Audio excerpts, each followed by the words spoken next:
स्वागत है आप सभी का। तो जैसा कि आप सभी को पता है कि आज आपका हिंदी का पेपर जो है वो हो चुका है।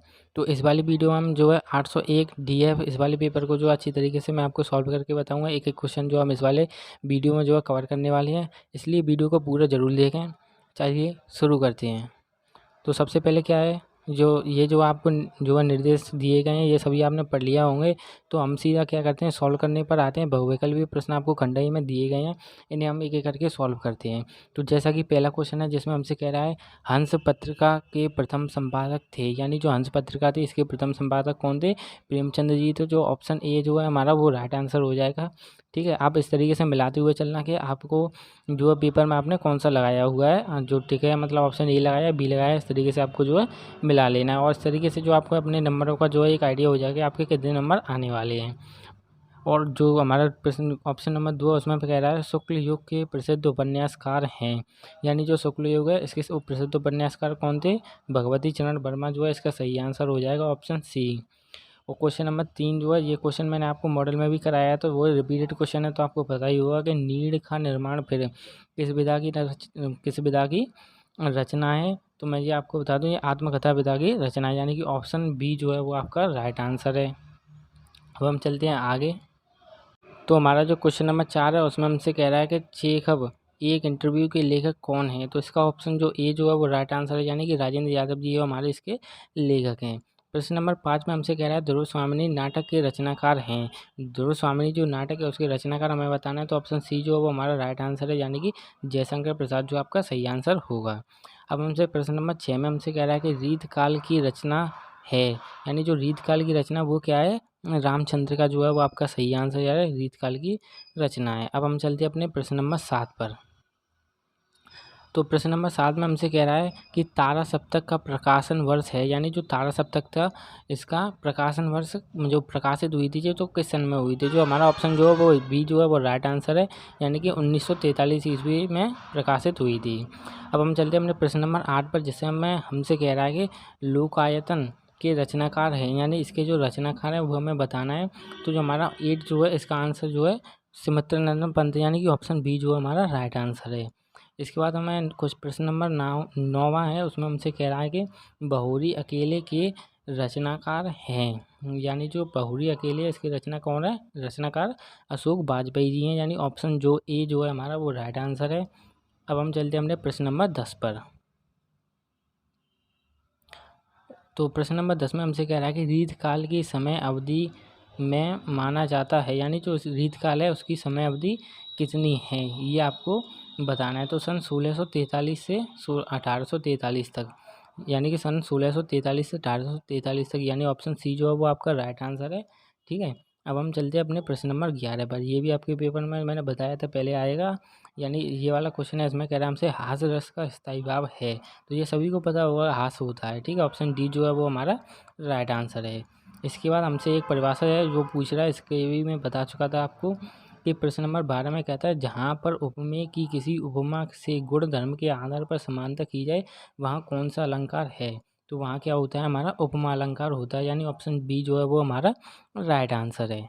इसके बाद हम चलते हैं अपने आगे प्रश्न नंबर 13 पर। तो प्रश्न नंबर 13 में हमसे कह रहा है कि रूल और छंद के प्रत्येक चरण में मात्राएं होती हैं। अब ये थोड़ा मतलब वैसा सवाल है, मतलब साफ साफ नहीं पूछ रहा है इस वाले सवाल में। तो इसमें 11 और जो 13 मात्रा होती हैं बीच में वो तो दी नहीं गई हैं, तो इस वजह से कितने दिया गया? 24 दिया गया। तो आपको बी आंसर जो है लगा कर आना था, बी ऑप्शन जो है इसका सही आंसर माना जाएगा। ठीक है, अब हम चलते हैं प्रश्न नंबर 14 में, जिसमें हमसे कह रहा है अनुग्रह शब्द में प्रयुक्त उपसर्ग है, यानी जो हमारा अनुग्रह शब्द है इसमें जो अनुग्रह शब्द में प्रयुक्त उपसर्ग है वो हमारा क्या है? ऑप्शन सी जो वो राइट आंसर है, यानी कि अनु है। अनु इसका क्या हो जाएगा? सही आंसर हो जाएगा। अब हम चलते हैं अपने प्रश्न नंबर 15, जिसमें हमसे कह रहा है आई प्रत्यय जोड़कर कौन सा शब्द बना है? तो इसका ऑप्शन बी जो है वो राइट आंसर, यानी लिखाई जो है हमारा सही आंसर हो जाएगा। और प्रश्न नंबर 16 में हमसे कह रहा है पंचवटी में कौन सा समास है, ये हमें बताना है। तो पंचवटी में ऑप्शन सी जो है वो राइट आंसर, यानी कि द्विगु समास है पंचवटी में। और फिर प्रश्न नंबर 17 में हमसे कह रहा है सूर्य का तत्सम रूप है, यानी सूर्य इसका तत्सम रूप क्या होगा? तो ये ऑप्शन ए जो है वो राइट आंसर, यानी सूर्य होगा। ठीक है, सूरज का क्या होगा? सूर्य। अब हम चलते हैं प्रश्न नंबर आगे 18वें प्रश्न पर, जिसमें हमसे कह रहा है कि स्वागतम का संधि विच्छेद है। तो स्वागतम का वैसे बहुत सारे लोग ये लगा कर आए होंगे स्व प्लस आगतम, तो ये ऑप्शन जो ए जो है वो आपका गलत ऑप्शन है। ऑप्शन बी जो है वो आपका राइट आंसर होगा, स्व प्लस आगतम जो आपका सही आंसर होगा 18वें प्रश्न का। इसके बाद हमसे 19वें प्रश्न में कह रहा है कि फलस्य शब्द की विभक्ति एवं वचन है। तो इसका ऑप्शन डी जो है वो राइट आंसर हो जाएगा, यानी पंचमी विभक्ति एक वचन जो है होगा इसका आंसर। और जो हमारा 20वां प्रश्न है उसमें हमसे कह रहा है हसित से हसती शब्द का पुरुष एवं वचन है, यानी हस्ती शब्द है, इसका पुरुष एवं वचन जो हमें बताना है। तो इसका ऑप्शन सी जो वो राइट आंसर है, यानी प्रथम पुरुष एक वचन जो हमारा सही आंसर हो जाएगा। अब आपको एक काम करना है कि आपका जो भी स्कोर रहा है वो मुझे एक बार कमेंट करके ज़रूर बताएं, ठीक है। वैसे पेपर तो एकदम सरल आया है, जितना हमने बताया था अंदाज़ लगाया था उतना ही आया है। अब हम चलते हैं हमने खंड ब जो भी हो खंड उसमें चलते हैं। तो इसमें मैं प्रश्न नंबर 21 में कह रहा है कि निम्नलिखित गद्यांश पर आधारित दिए गए प्रश्नों के उत्तर दीजिए।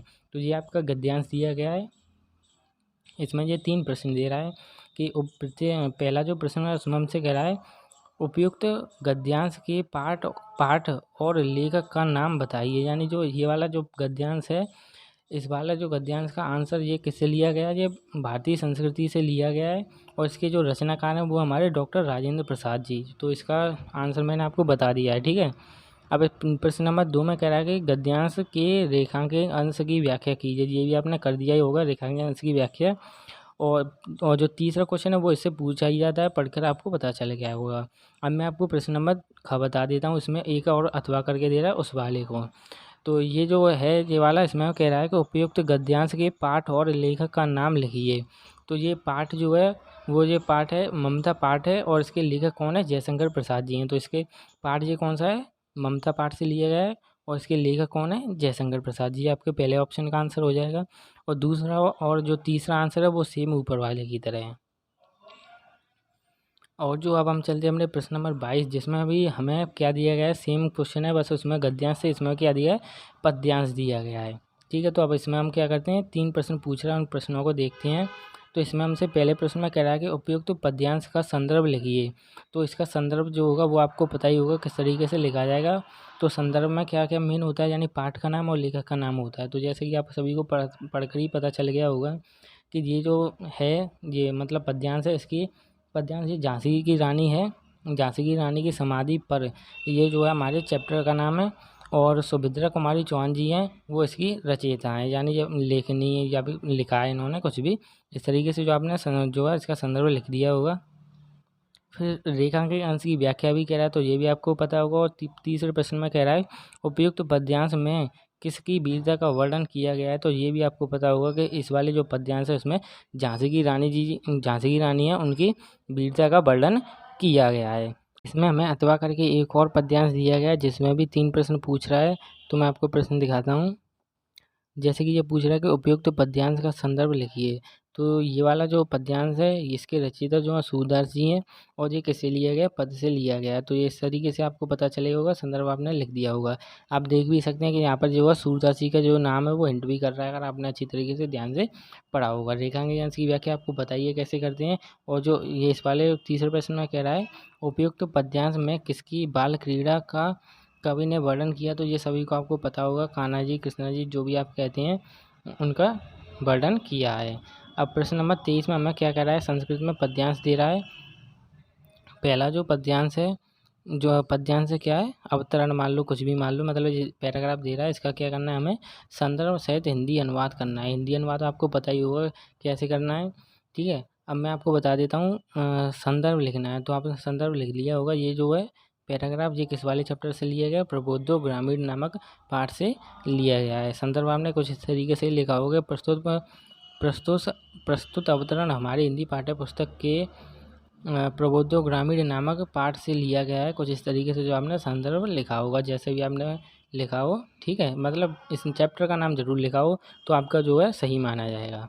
इसके बाद हमसे इसमें अथवा करके एक और कह रहा है, ये यहाँ पर आपको पता ही चलेगा, वो देखते ही पता चलेगा होगा, ये जो है वाराणसी नामक पाठ से लिया गया है, ठीक है।